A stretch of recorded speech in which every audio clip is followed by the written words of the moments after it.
रथ यात्रा होती है श्री जगन्नाथ जी की, क्यों होती है? इंद्रद्युम्न नाम का एक राजा था, ध्यान से सुनना। इंद्रद्युम्न नाम का एक राजा था, उसकी पत्नी का नाम था गुंडीचा। क्या नाम था? गुंडीचा। तो इंद्रद्युम्न राजा जगन्नाथ भगवान की सेवा करते थे, अपनी पत्नी सहित करते थे।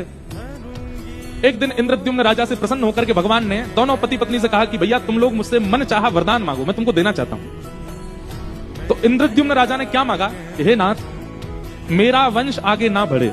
बताओ, ऐसा वरदान मांगा उसने। क्यों मांगा? क्योंकि नाथ आपकी सेवा का अधिकार मुझे है, मेरे बाद मेरे पुत्र को, मेरे पुत्र के बाद उसके पुत्र को, उसके पुत्र को, उसके पुत्र को। कई बार देखा जाता है कि जब वंश परंपरा से अधिकार मिलता है तो कहीं ना कहीं जाकर के उस अधिकार का निर्वहन व्यक्ति भाव से नहीं करता।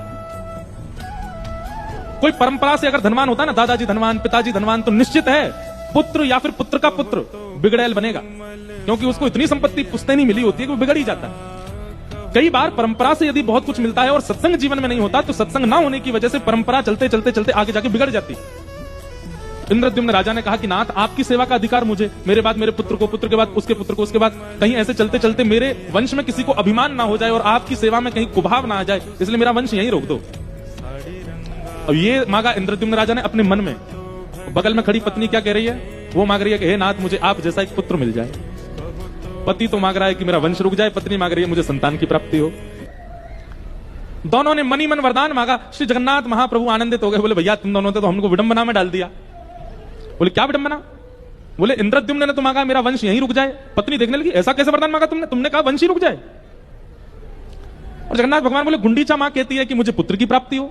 अब पति चाहता है बालक ना हो, पत्नी चाहती है बालक हो, ये कैसे? दोनों के वरदान विपरीत है, मैं कैसे पूर्ण करूं?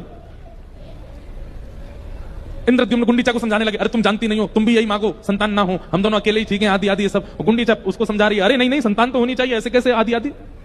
जगन्नाथ भगवान बोले झगड़ो नहीं, हमारी बात सुनो, तुम दोनों की इच्छा पूरी करते हैं हम। बोले कैसे?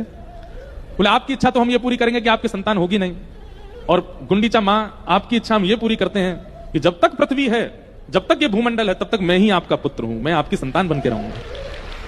मां साल भर तो मैं लोगों के कल्याण के लिए मंदिर में विराजूंगा, पर साल में एक बार अपनी मां के हाथ की प्रसादी पाने के लिए रथ पर बैठ करके मैं आया करूंगा और आपसे आकर के प्रसाद लिया करूंगा।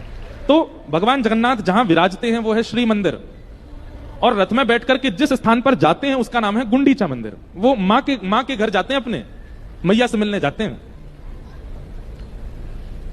गुंडीचा। तो आपने नहीं मांगा लेकिन ठाकुर जी ने संबंध दे दिया, ये कथा का प्रभाव होता है।